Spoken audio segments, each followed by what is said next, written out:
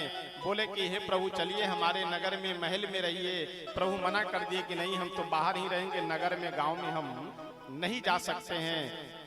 तो एक शीशम के वृक्ष के नीचे पत्तों का आसन बिछा दिया गया। देखिए, श्री राम कथा वास्तव में अपने आप में अद्भुत कथा है। सारी कथाएं ठीक है, सब भगवान की कथा है, लेकिन श्री राम कथा जीवन जीने के लिए मनुष्य को आनंद से, प्रसन्नता से, सुखी से रखने के लिए बहुत बड़ा सूत्र है। चक्रवर्ती सम्राट राजा के पुत्र हैं भगवान। अभी एक रात्रि पहले अपने महल में हजारों दास दासियां नौकर चाकर हैं, सेवा करने वाले, एक से एक दिव्य मखमल आदि के आसन पलंग लगे हुए हैं, उस पे सो करके आए हैं। और आज घास फूस पे सोना पड़ रहा है। एक चादर भी नहीं है, एक सूती कोई वस्त्र भी नहीं है जिसे डाल लें। पत्ते बिछा करके और उन पत्तियों पे भगवान सो रहे हैं। किसी ने तुलसी बाबा से पूछा कि क्यों, भगवान तो खूब रो रहे होंगे कि बताओ कहां थे, कहां चले आए। कोई रोना नहीं, कोई अप्रसन्नता नहीं, कोई नाराजगी नहीं। जैसे घर में सो रहे थे पलंग पे, वैसे आनंद से आज यहाँ वृक्ष के नीचे पत्तियों पे भी उसी प्रकार से आनंद से सो रहे हैं। यह हमारा आपका जीवन होना चाहिए। सुख है तो सुख से रहेंगे, दुख है तो थोड़े अभाव में अपनी व्यवस्थाओं को, इच्छाओं को संभाल करके, समेट करके आनंद से रहेंगे। बात खत्म। सीताराम सीताराम सीताराम कहिए, जाही विधि राखे राम ताही विधि रहिए। ये केवल मुख से बोलने के लिए थोड़ी है, इस पे चलने के लिए भी है, इसको अपने जीवन में जीने के लिए भी है। श्री राघवेंद्र सरकार सुमंत्र जी को वहां से समझा बुझा करके विदा कर देते हैं। कहां के लिए?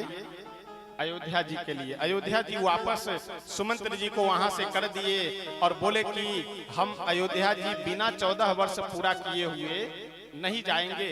अब जा करके पिता श्री को समझाइएगा, बुझाइएगा कि वो नाराज न हो, वो दुखी न हो, वो परेशान न हो। 14 वर्ष बाद लौट करके तो फिर हम आ ही जाएंगे। और उधर श्री राघवेंद्र सरकार निषाद राज गुह को साथ में लेकर के गंगा जी के तट पे बैठे और जाकर के गंगा जी के बीच धारा में एक केवट है। नाम तो इस केवट का नहीं है कहीं, लेकिन केवट के नाम से ही तुलसी बाबा कहते हैं कि इसका नाम प्रसिद्ध है। एक केवट यानी नाव खेवने वाला, नाव चलाने वाला नदी में अपने नौका में बैठा हुआ है और भगवान केवट से नाव मांग रहे हैं। तुलसी बाबा बहुत सुंदर वर्णन करते हुए कहते हैं, मांगे नावन केवट आना, मांगे नावन केवट आना, मांगी नावन केवट आना, मांगे नावन केवट आना, कहे तुम्हार मरम में जाना, कहे तुम्हार मरम में जाना, छुअत सिला भई नारी सुहाए, छुअत सिला भई नारी सुहाई, पाहन तेना काठ कठिनाई, पाहन तेरा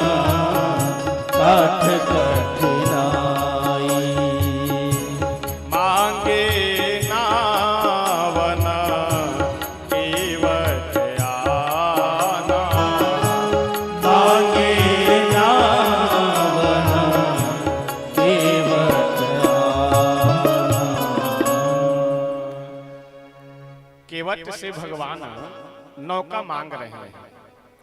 अरे केवट भाई, जरा नौका को अपने किनारे ले आओ, हमें गंगा जी के उस पार जाना है। केवट बोला कि प्रभु क्या कह रहे हैं, गंगा जी के उस पार जाना है और मेरे नौका में बैठ करके? प्रभु बोले हाँ, तुम्हारे नौका में बैठ करके जो उतराई होगी हम दे देंगे, हमें गंगा जी के उस पार करो। तो केवट हाथ जोड़ करके बोला कि नहीं प्रभु, ये संभव नहीं है।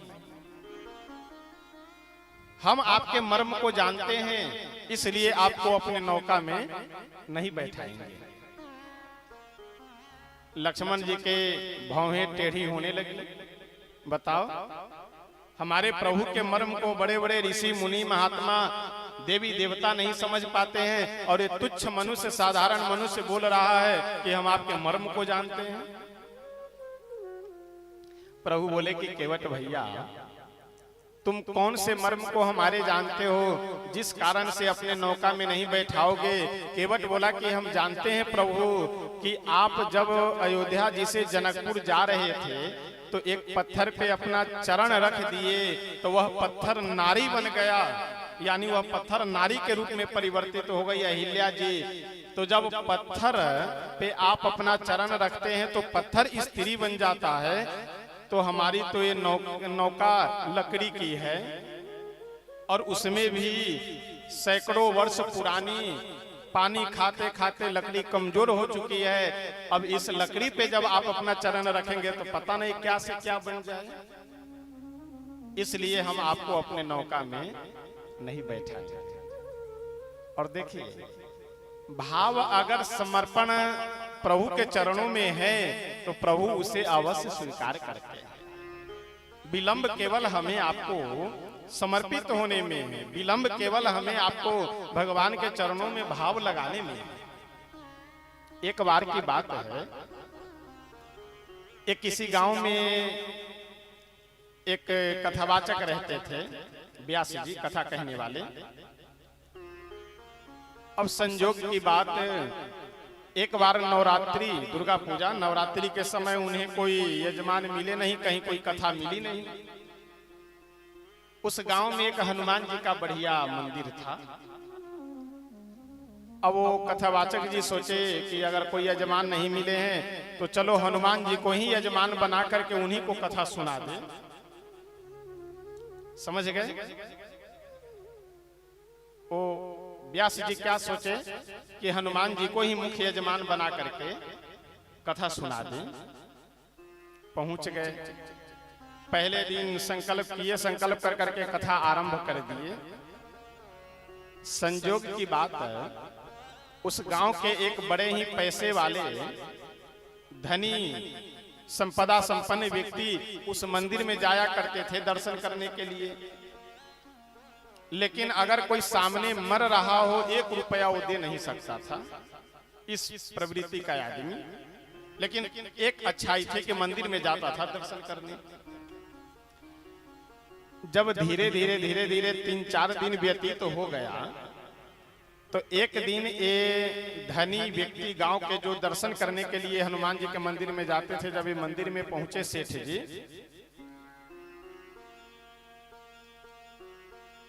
तो अंदर से आवाज सुनाई दी। मंदिर के अंदर से भगवान श्री राम जी हनुमान जी से पूछे कि क्यों हनुमान जी, अरे कथावाचक जी आज कई दिनों से कथा सुना रहे हैं, इनको दक्षिणा वगैरह देने की व्यवस्था किए हैं कि नहीं कुछ? हनुमान जी बोले कि हाँ प्रभु, व्यवस्था कर लिए हैं, अब ज्यादा नहीं, सोच रहे हैं कि 25,000 रुपए इनको दक्षिणा दे देंगे। कितने? 25,000 रुपए। हनुमान जी महाराज बोले कि प्रभु ज्यादा नहीं, 25,000 रुपए दक्षिणा दे देंगे। भगवान बोले कि हाँ, इससे कम क्या, इतना तो कम से कम दे ही दीजिए। अच्छा, यह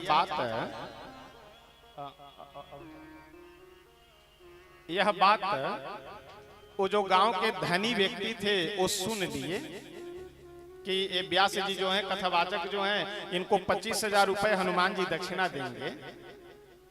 अच्छा हुआ यह है, ए धनी व्यक्ति अपने मन में विचार किए कि नवमी के दिन 25,000 का बढ़िया 500 के नोट का बंडल बना करके हनुमान जी गिराएंगे।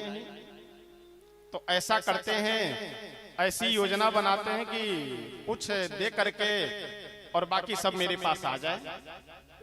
बहुत सोच विचार करने के बाद वो जो पैसे वाले सेठ जी थे वो गए कथावाचक जी के घर पे और बोले कि ऐसा है गुरुजी, आपको कोई यजमान मिला है कि नहीं? बोले कोई यजमान तो नहीं मिले, अब हनुमान जी को ही यजमान बना करके सुना रहे हैं।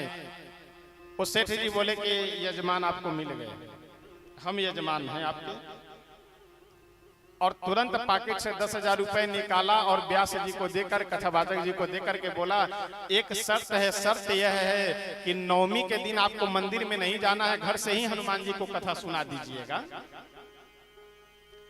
और कथावाचक जी बेचारे सोचे कि अगर मना करते हैं तो जो मिल रहा है दक्षिणा भी नहीं मिलेगी। तो एक कहावत है कि पूरा देखे जात तो आधा ले बांट, जहाँ कुछ नहीं मिल रहा है वहां अगर कुछ मिल जाए तो कोई बात नहीं। हनुमान जी तो सब जगह है, घर से ही कथा सुना देंगे। तैयार हो गए, 10,000 रुपए वो पहले ही दक्षिणा दे दिए। अब वो पैसे वाले जो धनी व्यक्ति थे नवमी के दिन एकदम 4 बजे भोर में ही मंदिर पहुंच गए, बिना खाए पिए। सुबह हो गया, एक चवन्नी कहीं से नहीं आया। अच्छा, ये यही सोच रहे थे कि 25,000 रुपए एकदम बंडल बन करके हनुमान जी गिराएंगे, ऊपर से लेंगे, पॉकेट में रखेंगे, चल देंगे। यानी 10,000 रुपए इन्वेस्टमेंट कर करके अगर तत्काल 15,000 लाभ मिल रहा हो तो इससे बढ़िया बिजनेस क्या हो सकता है? चालाकी, चतुराई। सुबह से दोपहर हो गया। अच्छा, बेचारे डर के मारे एक गिलास पानी न पिए कि बाथरूम जाना होगा। बाथरूम अगर लगे भी तो जा नहीं रहे कि ऐसा ना हो कि कहीं हम मंदिर से बाहर जाए, यहाँ पैसा गिरे और कोई और लेकर के चला जाए। सुबह से दोपहर हो गया। अब जैसे जैसे समय बीत रहा था वैसे वैसे इनका चिड़चिड़ापन, क्रोध, भूखे प्यासे वैसे थे। और किसी की अगर प्रतीक्षा आप कर रहे हो तो आप जानते हैं कि कितना मन चिड़चिड़ा होने लगता है। सुबह से दोपहर हो गया, एक चवन्नी कहीं से नहीं आया। दोपहर से जब शाम होने को हो गया तो अब ये जो धनी व्यक्ति थे इनको नहीं रहा गया, क्रोध में भर करके कि 1 नंबर के हनुमान जी झूठे हैं। उस दिन कह रहे थे कि 25,000 रुपए देंगे और अभी तक 25 पैसा नहीं आया। क्रोध में, आवेश में भर करके पैर उठाया और उठा करके हनुमान जी की मूर्ति पे 1 लात दे मारा। अब जैसे पैर का प्रहार किया मूर्ति पे वैसे पैर चिपक गई मूर्ति में। अब पैर बहुत खींचे, पैर छूटे ही नहीं। इतने में मंदिर के अंदर से आवाज आई। भगवान श्री राम जी हनुमान जी से बोले कि क्यों हनुमान जी, आज तो नवमी का दिन भी समाप्त हो रहा है, तो व्यास जी को, कथावाचक जी को दक्षिणा दिए कि नहीं? हनुमान जी बोले कि बस प्रभु 10,000 दे दिए हैं, 15,000 की और व्यवस्था किए हैं। प्रभु बोले 15,000 की व्यवस्था मतलब किसी को बुलाए हैं क्या? बोले हाँ, एक सेठ जी का पैर पकड़े हुए हैं, अब जब तक 15,000 देंगे नहीं तब तक इनका पैर हम छोड़ने वाले हैं नहीं। अब जब ये सुन लिए तो मरता क्या नहीं करता। घर से मंगवाए बेचारे 15,000 रुपए। जैसे वहां जा करके संकल्प कर करके कथावाचक जी को दिए, वैसे हनुमान जी पैर छोड़ दिए। बोले जाओ बच्चा, मौज करो। ज्यादा चालाकी, चतुराई अगर हम करेंगे तो ये समझ लीजिए कि सबसे बड़े चालाक चतुर प्रभु हैं, भगवान हैं। इसलिए वहां चालाकी नहीं, चतुराई नहीं। जैसे आप सहज सरल हैं, जितना आप सहज सरल बन करके वहां जाएंगे उतना ही आपके लिए भलाई और अच्छा है। केवट के हृदय में यह भाव है कि प्रभु दूसरे नौका में जा ही नहीं सकते हैं, जब प्रभु आएंगे तो हमारे ही नौका में आएंगे। केवट बोला कि प्रभु हम आपके मर्म को जानते हैं, इसलिए आपको नौका में नहीं बैठाएंगे, क्योंकि नौका में बैठा लेंगे तो आपके चरण के स्पर्श से पत्थर स्त्री बन के रूप में परिवर्तित हो जाता है, पत्थर स्त्री बन जाती है। तो मेरी यह नौका अगर कहीं स्त्री बन गई, मान लीजिए आपको हम अपने नौका में बैठा ले और मेरी यह नौका स्त्री बन गई, महिला बन गई, और घर में लेकर के जाएंगे तो फिर हम अपनी पत्नी को कैसे समझाएंगे, क्या समझाएंगे? अगर मेरी यह नौका स्त्री बन गई तो पत्नी को क्या समझाएंगे हम? लक्ष्मण जी बोले कि वाह, भगवान को इतने देर से समझा रहे हो और पत्नी को तुम नहीं समझा सकते। केवट हाथ जोड़ करके बोला कि लखन भैया, भगवान को समझाना आसान है, पत्नी को समझाना कठिन है। अब मेरी नौका स्त्री बन जाएगी, महिला बन जाएगी, इसे लेकर के जब मैं घर जाऊंगा तो मेरी पत्नी तो यही बोलेगी कि तुम नौका बेच करके दूसरा विवाह कर करके ले आए हो। वो ये थोड़े मानेगी कि नौका ही स्त्री बन गई है। इसलिए हम बड़े संकट में पड़ जाएंगे, इसलिए प्रभु हम आपको नौका में बैठा नहीं पाएंगे। भगवान बोले कि देखो, संसार में सब समस्या का समाधान है, तो इसका भी तो कुछ समाधान होगा। केवट बोले कि हाँ बिल्कुल समाधान है, आप पहले अपना चरण धुलवाइए, आपका चरणामृत हम पिएंगे, जब मेरे ऊपर कोई प्रभाव नहीं होगा उसके बाद हम आपको नौका में बैठा लेंगे। भगवान बोले कि चरण, एक अंगूठा धुल। केवट बोला कि ना ना प्रभु, दोनों चरण आपको धुलवाना पड़ेगा, क्योंकि आप नौका में एक अंगूठा थोड़ी रखेंगे, दोनों चरण रखेंगे। इसलिए जब तक दोनों चरण हम नहीं धोएंगे तब तक नौका में हम नहीं बैठाएंगे। श्री राघवेंद्र सरकार बहुत सुंदर केवट से बोले, केवट तो एक काम करो, बेगे आनी जल पाय पखारू, होत विलंब उतारही पारू। केवट, बिना चरण धुले हुए अगर तुम नौका में नहीं बिठाओगे तो कोई बात नहीं, जाओ जल भर करके ले करके आओ और मेरा चरण धो जल्दी से और अपने नौका में बिठा करके हमें उस पार कर दो। बड़ा सुंदर यहाँ भाव है। केवट गया अपने घर पे, दौड़ करके दरवाजे पे खड़े होकर के अपनी पत्नी को आवाज देते हुए बोला, अजी सुनती हो? पत्नी निकली बाहर, क्या है? केवट बोला कि जल्दी से कठौता लेकर के आओ, अपने नौका के पास में भगवान आए हैं, उनका चरण धोना है। आवाज कम रखिए, आवाज। अपने नौका के किनारे भगवान आए हैं, उनका चरण धोना है, जल्दी से कठौता लेकर के आओ। अच्छा, गांव देहात से जो लोग जुड़े होंगे, आप सब बुजुर्गों को ये पता होगी बात कि पुराने समय में लकड़ी की कठौता, लकड़ी का कठौता घर में होता था। वही लकड़ी का कठौता केवट के घर में था। अब केवट की पत्नी जैसे यह बात सुनी कि हमारे द्वार पे भगवान आए हैं, उनका चरण धोना है और हम गरीब हैं, लकड़ी का कठौता है, मेरे पास अगर सोने का कठौता होता यानी स्वर्ण का कठौता तो हम सोने के कठौते में भगवान का चरण धुलते। ये सोच करके केवट की पत्नी रोने लगी। केवट बोला कि तुम भी बहुत मूर्ख हो, अरे इस समय प्रसन्न होना चाहिए तो तुम रो रही हो, क्यों रो रही हो? केवट की पत्नी बोली कि स्वामी, हम लोग कितने दुर्भाग्यशाली हैं, कितने भाग्यहीन हैं कि अगर हमारे घर में हम धनवान होते, हमारे घर में स्वर्ण का कठौता होता तो हम भगवान का चरण सोने के कठौता में धुलते। केवट बोला कि बस इतनी सी बात है। केवट अपनी पत्नी से बोला कि ऐसा है, ये तो हमारा पिछले जन्म का कर्म है कि मेरे पास धन नहीं है, पैसा नहीं है, हम गरीब हैं। मेरे पास अगर सोने का कठौता होता भी तब भी हम प्रभु का चरण लकड़ी के कठौते में ही धोते। जानती हो क्यों? क्योंकि सोना जल को सोखता नहीं है और लकड़ी जल को सोख लेती है। जब प्रभु का चरण हम लकड़ी के कठौते में धोएंगे और थोड़े देर तक रगड़ रगड़ करके मज मज करके चरण को धोएंगे और हमारी लकड़ी का कठौता जब प्रभु के चरण रज को सोख लेगा कठौता, और उसमें प्रतिदिन जब आटा गूंथ करके उसकी रोटी बना करके खाएंगे तो भगवान का चरणामृत प्रतिदिन मिला करेगा। इसीलिए लकड़ी के कठौते में ही हम भगवान के चरण को धुलते। केवट गए कठौता लेकर के और तुलसी बाबा वर्णन करते हुए बहुत सुंदर कहते हैं,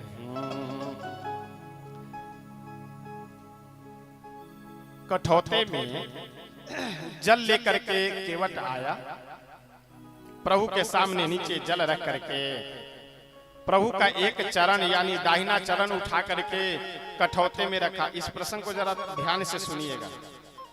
अपने एक हाथ पे यानी बाएं हाथ पे प्रभु का दाहिना चरण केवट रख करके और कठौते में लेकर के आया और दाहिने हाथ से जल रख करके चरण धुलने लगा। अच्छा, आप विचार कीजिए, किसी भी मनुष्य को अगर एक पैर पे कुछ देर खड़े कर दीजिए आधे मिनट, तो शरीर का बैलेंस बिगड़ने लगेगा। अब जब प्रभु एक पैर से कुछ देर खड़े हुए, जब शरीर का बैलेंस बिगड़ने लगा और केवट एकदम जल ले लेकर के खूब धोए जा रहा है, धोए जा रहा है, धोए जा रहा है। भगवान बोले कि केवट एक पैर से खड़े खड़े हमारे शरीर का बैलेंस बिगड़ रहा है, शरीर की व्यवस्था बिगड़ रही है, कुछ हमें सहारा चाहिए पकड़ने के लिए। एक हाथ से मेरा चरण धो और एक हाथ से तुम हमें पकड़ लो कि हम इधर उधर हिले डोले नहीं और हमारे शरीर का बैलेंस न बिगड़े। केवट बोला कि प्रभु ऐसा है, अगर हम आपको पकड़ेंगे तो हो सकता है हम आपको कभी छोड़ दें, तो इसलिए हम आपको नहीं पकड़ेंगे। आपके शरीर का अगर बैलेंस बिगड़ रहा हो तो आप मेरा माथा पकड़ लीजिए, बैलेंस सही हो जाएगा शरीर का। क्योंकि अगर हम आपको पकड़ेंगे तो हो सकता है हम आपको छोड़ दे, लेकिन आप जब हमें पकड़ लीजिएगा तो हमें पूरा विश्वास है कि आप कभी हमें नहीं छोड़ेंगे। अब भगवान मुस्कुराते हुए केवट के माथे पे हाथ रख करके केवट का सहारा लेने लगे। आकाश में खड़े देवता लोग यह देख करके धन्यवाद देने लगे केवट के भाग्य को कि धन्य हो केवट कि जो प्रभु का चरण भी धो रहा है और भगवान का हाथ भी केवट के माथे पे है। ऐसा सौभाग्यशाली और कौन हो सकता है। चरण धो करके भगवान का चरणामृत केवट स्वयं भी पिए और अपने परिवार वाले को भी दिए। पास में और भी जितने भी लोग थे सबको भगवान का चरणामृत दे करके भगवान को अपने नाव में बिठा करके गंगा जी के उस पार लेकर के गए। श्री तुलसी बाबा वर्णन करते हुए बहुत सुंदर कहते हैं कि जब भगवान नौका से उतरे तो उदास हो गए, मुंह लटका करके खड़े हैं। किस लिए? कि उत्तराई देने के लिए मेरे पास कुछ है नहीं। आप विचार कीजिए, चक्रवर्ती सम्राट के बेटा हैं, पुत्र हैं, लेकिन आज नाविक को उत्तराई देने के लिए इनके पास किराया नहीं है। लेकिन फिर भी कोई मलाल नहीं, कोई दुख नहीं। तुलसी बाबा वर्णन करते हुए कहते हैं, पिया के सिय जान निहारी मणि मुदरी मन मुदित उतारी। पिय ही की सिय जान निहारी मणि मुदरी मन मुदित उतारी। जानकी जी बोली कि हे स्वामी, हे नाथ, आप उदास क्यों हो रहे हैं? आपके हाथ में उत्तराई देने के लिए कुछ नहीं है, लेकिन आपके हाथ में जो हाथ दिया गया है उस हाथ में तो कुछ है। अपनी अंगूठी निकाली और निकाल करके तुरंत प्रभु के हाथ में देती हुई बोली कि प्रभु यह लीजिए अंगूठी और केवट को उत्तराई दे दीजिए।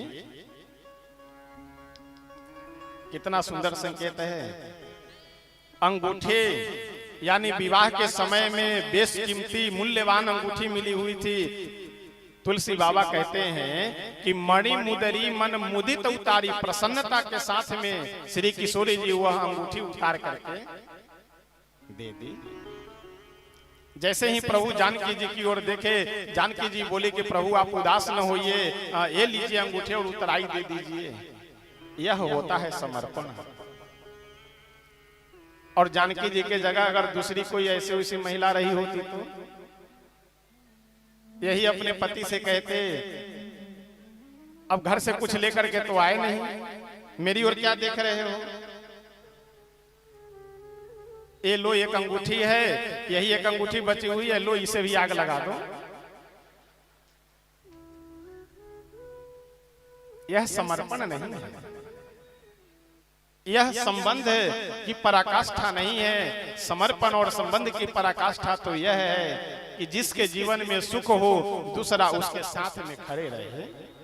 पत्नी के पास दुख हो पति खड़ा रहे, पति के पास अगर दुख हो तो पत्नी खड़ी रहे। संबंध की पराकाष्ठा है। पिय ही केसी जाननी हारे, मणि मुदरी मन मुदित उतारे। केवट भी हाथ जोड़ करके चरणों में गिर पड़ा और बोला कि प्रभु नाथ आज मैं काह न पावा, मिटे दोष दुख दारिद्र दावा। आज तो मैं जो बड़े बड़े देवता लोग नहीं पाते हैं वह आज हम पा गए। मेरा दुख दारिद्र सब समाप्त हो गया, अब मुझे कुछ नहीं चाहिए। प्रभु बोले कि नहीं नहीं, उतार गंगा जी के इस पार लेकर के आए हो तो कुछ तो ले लो। केवट बोला कि प्रभु अभी आप वन में जा रहे हैं, इस अंगूठी की बहु जगहों पे आवश्यकता पड़ेगी, आप अभी रखे रहिए। जब लौट करके आइएगा तो आप जो भी हमें देंगे उसे हम स्वीकार कर लेंगे। कितना सुंदर संकेत है। अभी भगवान के जीवन में दुख है, इसलिए केवट क्या कह रहे हैं कि आप अभी हमें कुछ न दीजिए। संसार का तो नियम महाराज ये है कि अगर आपके जीवन में परेशानी आने लगे तो जो उधारी वाले लोग हैं सब अपना अपना उधारी मांगने लगते हैं कि पैसा ले लो, नहीं तो कुछ दे नहीं पाएगा। सब साथ छोड़ने लगते हैं। लेकिन धन्य है केवट कि जो भगवान से यह कह रहे हैं कि प्रभु अभी आपके जीवन में दुख है, वन में जा रहे हैं, अभी जाइए। लौट करके जब आप आएंगे तो अयोध्या जी के राजा बन जाएंगे, और जब अयोध्या जी के राजा हो जाइएगा उसके पास में एक क्या जब 10-20 अंगूठी देंगे हम सब ले लेंगे। इसलिए लौट करके आप जो देंगे वो हम ले लेंगे। अभी आप जाइए। आइए एक भजन 1-2 पंक्ति बोल करके फिर अपनी वाणी को हम विराम देंगे कि भगवान किस गुण पे रीझ करके कृपा करेंगे यह तो वही जानते हैं। हमारा आपका कर्तव्य है उनकी सेवा करना, भजन करना, नाम संकीर्तन करना। कब कृपा करेंगे, कैसे कृपा करेंगे, यह तो वही जानते हैं।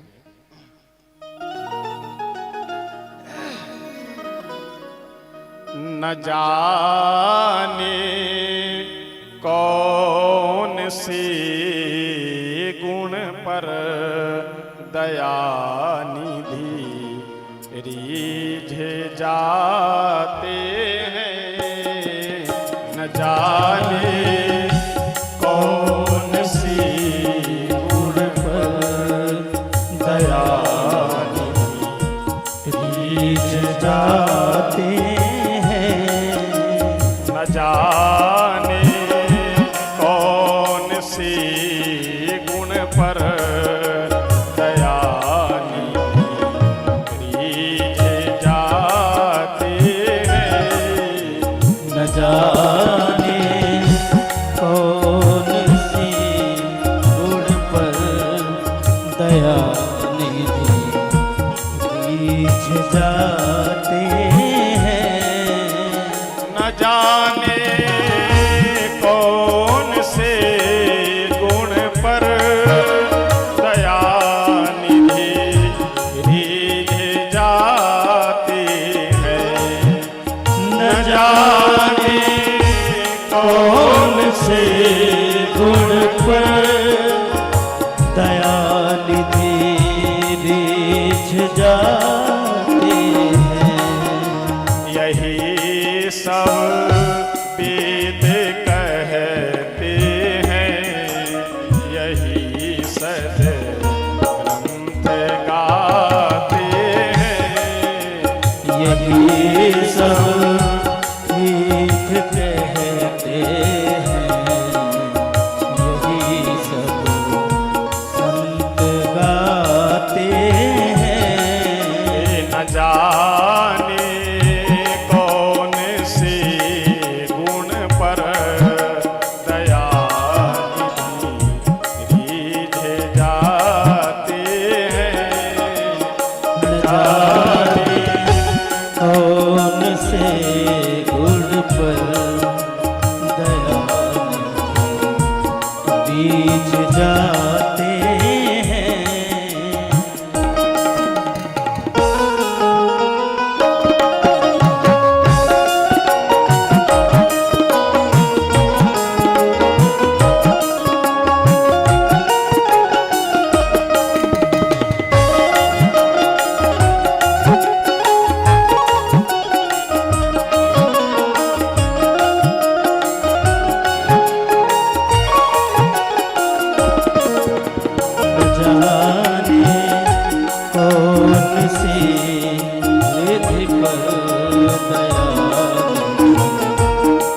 बीच जाते हैं। न आए मधुपुरी से जो गोपियों की व्यथा सुनकर, न आए मधुपुरी से जो गोपियों की व्यथा सुनने। न आए मधुपुरी से जो गोपियों की व्यथा सुनकर, न आए मधुपुरी से जो गोपियों की व्यथा सुनने। द्रौपदी के बुलाने पर द्वारिका से दौड़ आते हैं। द्रौपदी के बुलाने पर द्वारिका लौट आते हैं। न जाने कौन सी गुण पर दयानी रीझे जाते हैं। न जाने कौन सी गुण पर दयालु लौट जाते हैं।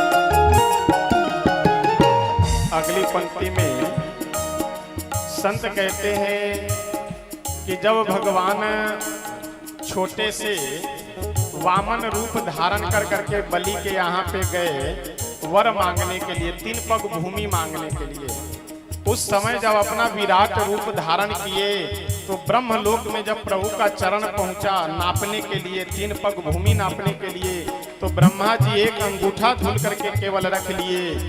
और संत कहते हैं कि धन्य है केवट कि ब्रह्मा जी को केवल एक अंगूठा धोने का सौभाग्य मिला और केवट आज प्रभु का दोनों चरण धो रहा है।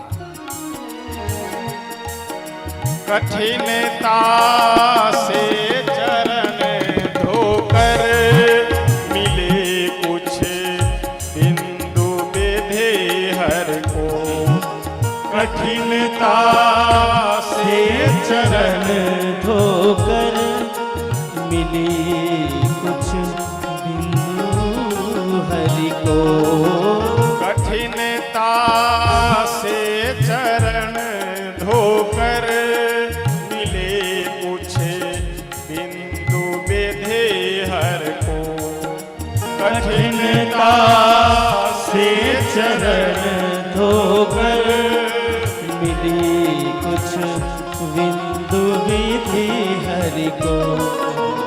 चरणामृत स्वयं केवट के घर जा कर लुटाते हैं।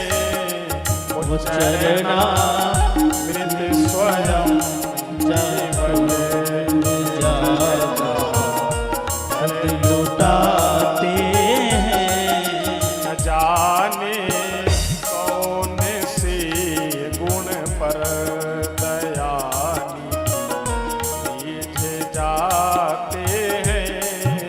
न जाने कौन से गुण पर दयालु बीच जाते हैं।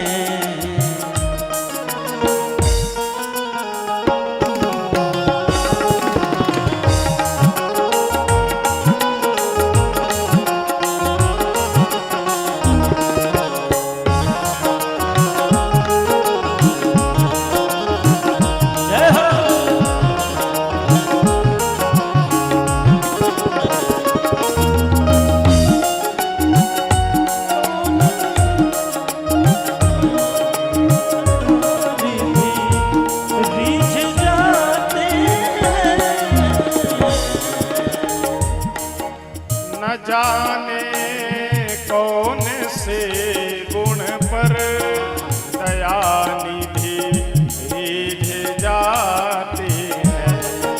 न जाने कौन से गुण पर दया रिधि रीझ जाते हैं।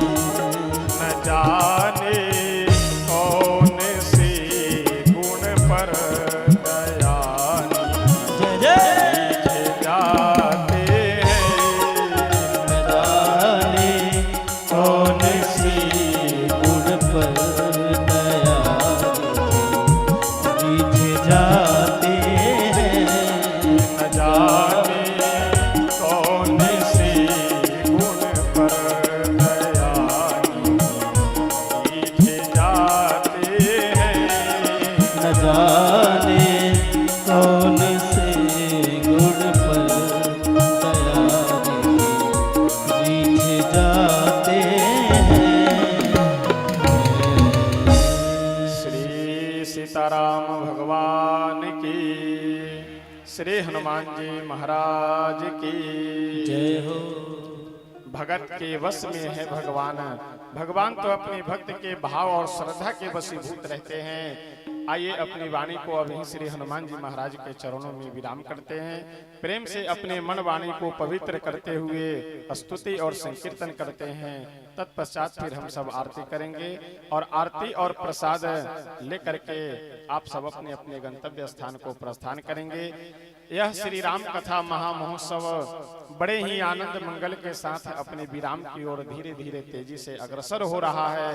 और हम सब भी बड़े सौभाग्यशाली हैं कि प्रतिदिन अपने व्यस्ततम समय में से समय निकाल करके, अपने गृह कार्यों से समय निकाल करके यहाँ बैठ करके कथा का श्रवण लाभ प्राप्त कर रहे हैं।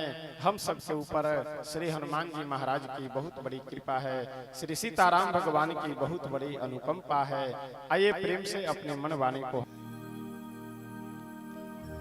शरण में आए हैं हम तुम्हारी, दया करो हे दयालु भगवन। शरण में आए हैं हम तुम्हारे, दया करो हे दयालु भगवन। शरण में आए हैं हम तुम्हारे, दया करो हे दयालु भगवन। शरण में आए हैं हम तुम्हारे, दया करो हे दयालु भगवन। सुधारो बिगड़ी दशा हमारी, दया करो हे दयालु भगवन। सुधारो बिगड़ी दशा हमारी, दया करो हे दयालु भगवन। शरण में आए हैं हम तुम्हारे, दया करो हे दयालु भगवन। शरण में आए हैं हम तुम्हारे, दया करो हे दयालु भगवन। हरे राम राम राम सीता राम राम राम। हरे राम राम राम सीता राम राम राम। हरे राम राम राम सीता राम राम राम। हरे राम राम राम सीता राम राम राम। हरे राम राम राम सीता राम राम राम। हरे राम राम राम सीता राम राम राम। हरे राम राम राम सीता राम राम राम। हरे राम राम राम सीता राम राम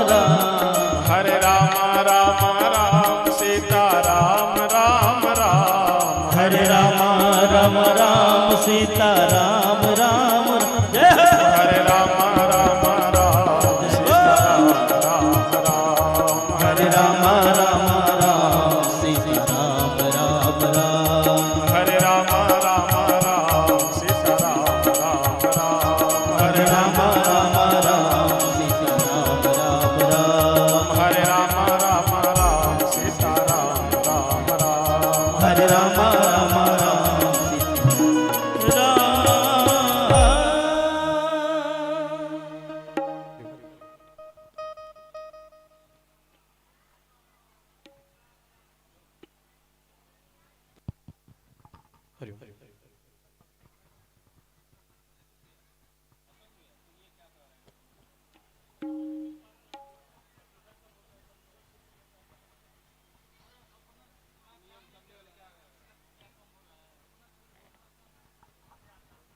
हरि बोले राघवेंद्र सरकार की।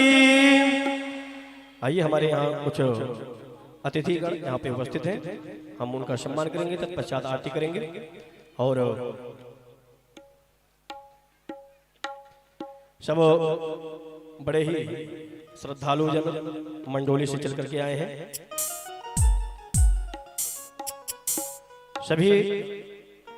सभी भक्त बड़े ही अथक प्रयास करके श्री राम नाम जप महायज्ञ के सब हैं और यहाँ पे उपस्थित हैं।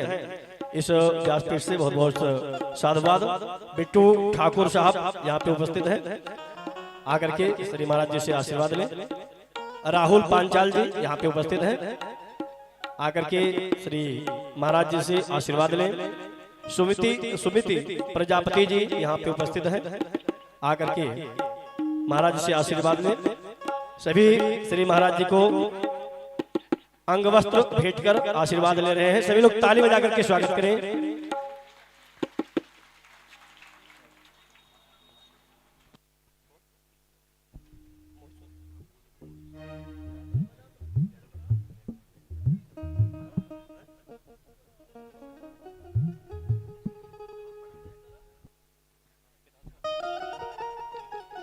मोहित सोनी जी विधानसभा प्रभारी यहाँ पे उपस्थित हैं, आकर के श्री महाराज जी से आशीर्वाद लें।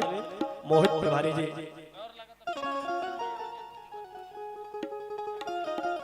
इसी क्रम में इस कार्य को आगे बढ़ाने के लिए अपना योगदान दे रहे, हमारे इस कार्यक्रम को सफल बनाने में अपना सहयोग कर रहे भक्तगण यहाँ पे कुछ गुप्त दान आया है।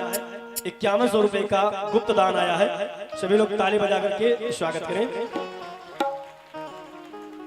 चेतराम जी की तरफ से 1500 रुपए का योगदान आया है। सभी लोग ताली बजा करके स्वागत करें। अरुण चौधरी रति राय जी की तरफ से 1100 रुपए का सहयोग है। सभी लोग ताली बजा करके ऐसे यहाँ पे उपस्थित होकर के यह भगवान की कथा श्रवण कर रहे हैं। आप सभी का बड़ा बड़ा साधुवाद, धन्यवाद। अपने लिए भी एक बार जोरदार ताली बजा लीजिए सभी लोग।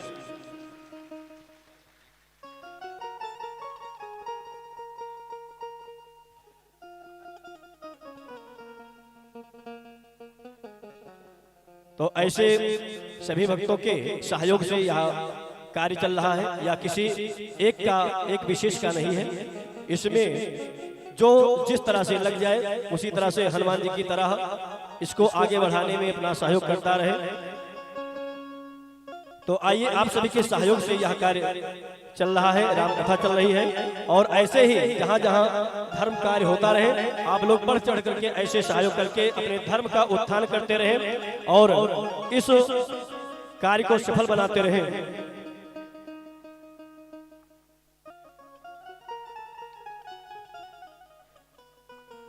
और मैं पुनः सभी से एक बार निवेदन करूं कि जिन भी भक्तों को अयोध्या में आने की इच्छा है, भगवान रामलला सरकार की दर्शन करने की इच्छा है, वो लोग वहां आकर के संपर्क करके आ सकते हैं। सभी को वहां रहने खाने की सारी सुविधाएं और दर्शन करा, वहाँ जैसे भी होगा दर्शन कराया जाएगा सभी को।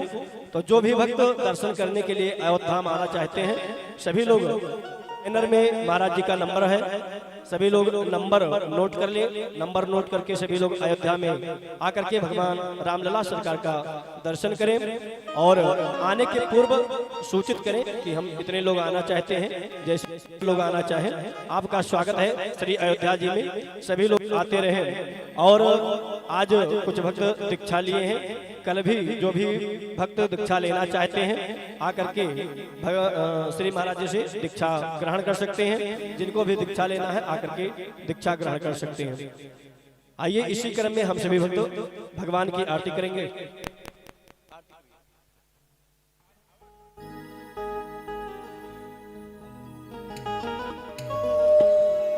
आइए प्रेम से भाव से हम लोग आरती गुनगुनाते हुए भगवान की आरती करेंगे।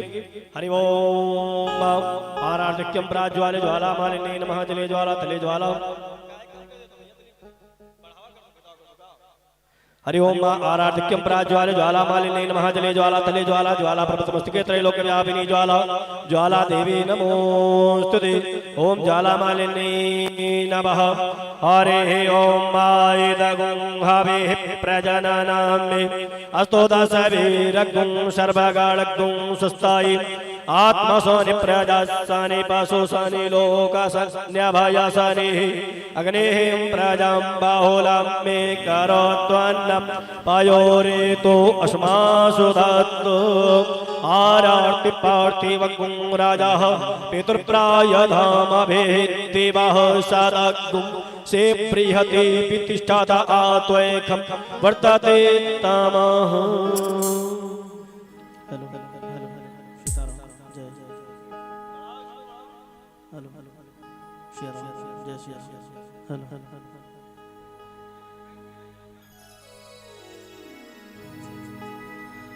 आरती गाऊं प्यारे आपको मनाऊं हे राजा राम तेरी आरती गाऊं हे राजा राम तेरी आरती गाऊं। आरती गाऊं प्यारे आपको मनाऊं आरती गाऊं प्यारे आपको मनाऊं हे राजा राम तेरी आरती गाऊं हे राजा राम तेरी आरती गाऊं। कनक सिंहासन राजक जोरी दशरथ नंदन जनक किशोरी दशरथ नंदन जनक किशोरी।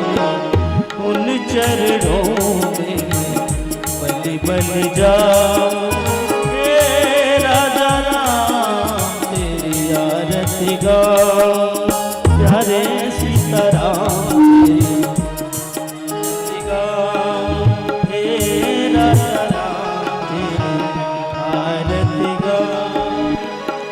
वाम भाग सो भित जग जननी चरण विराजत है सुत अंजनी चरण विराजत है सुत अंजनी। उन चरणों में सदा पखारूं हे राजा राम तेरी आरती गाऊं।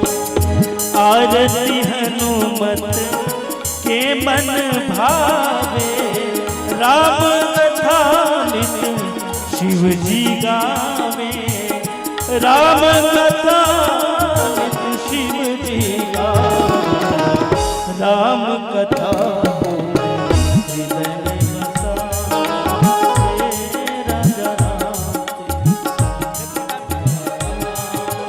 प्यारे सीताराम तेरी आरती गाऊं।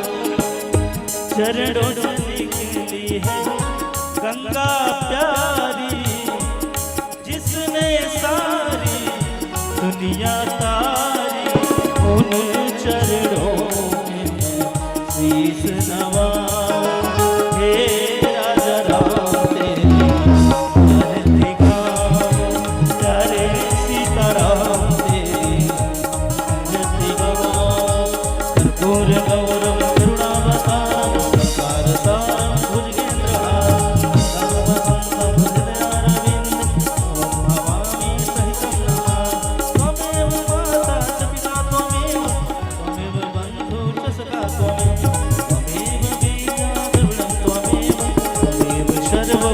देव देव मम देव देव त्वमेव सर्वं मम देव देव।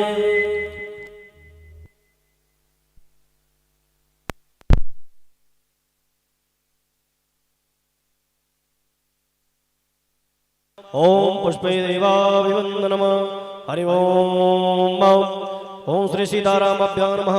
आर्घ्यं समर्पयामि जलेन शीतलीकरणं पुष्पे देवाभिवंदनम हरे ओम। जनेन जमयन्त देवास्तानि धर्माणि प्रथमान्य चन्दो देहनागं महिमानः सचन्द्रद्रवोर्वे साध्याः शान्तिदेवाः। हरे ओम। विश्वादक्षारोदा विश्वादां मोगं विश्वादो बाहुरोदा विश्वादसमाद संबाहुव्यं धमति संपात्रैल्याव ओम जनयन्देव एकः। हरि ओम। एकदन्ताय विद्महे वक्रतुण्डाय धीमहि तन्नो दन्तिः प्रचोदयात्। हरि ओम। भगायिन्यै च विद्महे काममालिन्यै च धीमहि तन्नो गौरी प्रचोदयात्। सेवन्ते काव्यगोलचम्पकपाटलाब्जै पूर्णागजाति करवीररसालपुष्पै बिल्वा प्रभालतुलसीदलमञ्जरीभिः त्वां पूजयामि जगदीश्वर मे प्रसीद। नानासुगन्धपुष्पाणि यथा कालो भवानि च पुष्पाञ्जलिर्मया दत्तो गृहाण परमेश्वर। ओम भूर्भुवस्व आवाहि देवी देवताभ्यो नमः। प्रार्थना पूर्वक चरण कमलेषु अनंत कोटि मनुष्पांजलिं समर्पयामि नमस्करोमि प्रणित प्रणमामि हम। बोले राघवेंद्र सरकार की, बोले रामलला सरकार की, बोले हनुमान जी महाराज की, शंकर भगवान की, आवाहित देवी देवताओं की, संत समाज की, सत्य सनातन वैदिक धर्म की, आज के आनंद की, जमरुदपुर ग्राम वासियों की, क्षेत्र वासियों की, नगर निवासियों की, श्री महाराज जी की, श्री सद्गुरुदेव भगवान की। ओम नमः पार्वती पतये हर हर महादेव।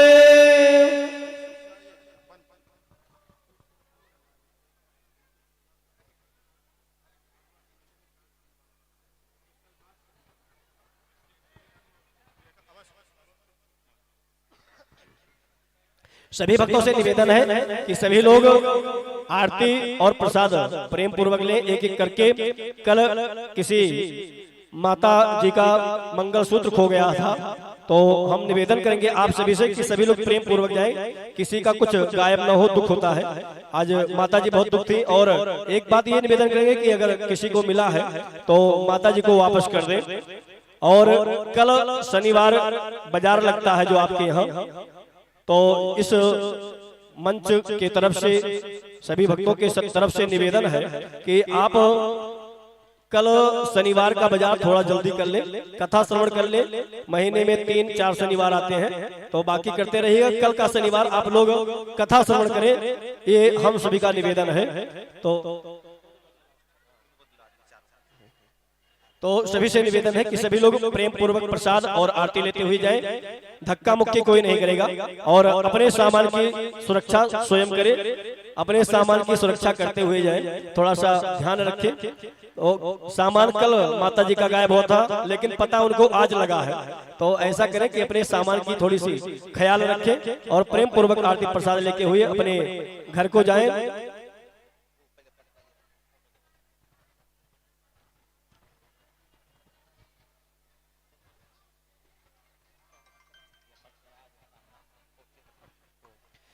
तो निवेदन करेंगे कि बिट्टू ठाकुर साहब आकर के श्री महाराज जी से आशीर्वाद लें।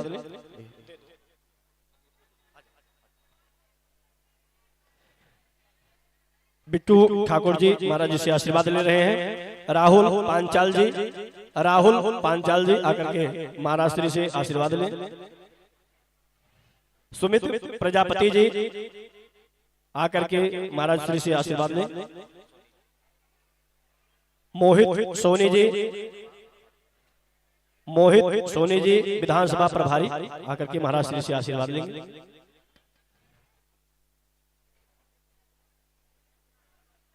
आप सभी भक्तों का बहुत बहुत स्वागत है इस कथा पांडाल में, इस राम कथा कि इस समिति में और सभी लोग अपने तन मन धन से जुड़ करके इस कार्य को सफल बना रहे हैं।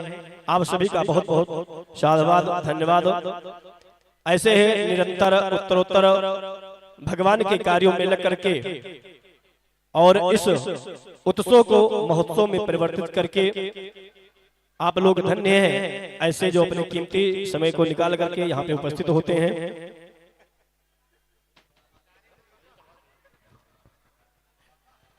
आइए इसी के साथ जो भी भक्त नृत्य करना चाहते हैं, नाचना चाहते हैं, सभी लोग आनंद लेते हुए और नाचते हुए फिर आनंद लेते हुए अपने घर को जाएंगे।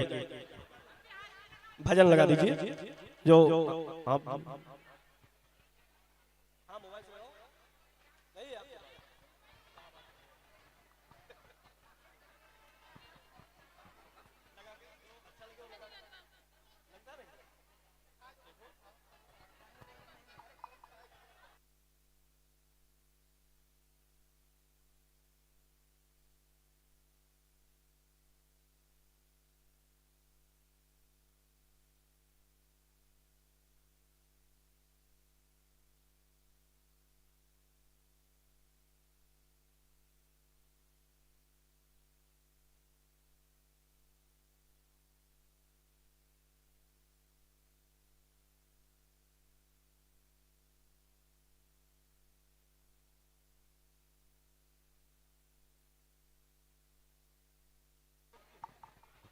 हरिओम। बहुत ही सौभाग्य की बात है सभी लोग जो भी इस ध्वनि प्रसारण यंत्र के माध्यम से इस आवाज को सुन रहे हैं। कल सुबह 9:30 बजे जिनको भी दीक्षा लेना है 9:30 बजे बड़े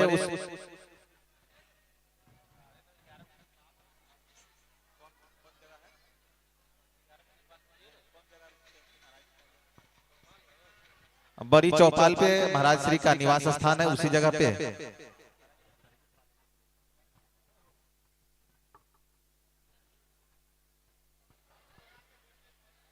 कुछ माताएं बहनें अभी आई हुई थी, बता रहे थे आपकी ड्यूटी जाना होता है, इसलिए 11 बजे से रखा गया था, लेकिन 9:30 बजे उसको कर दिया गया है।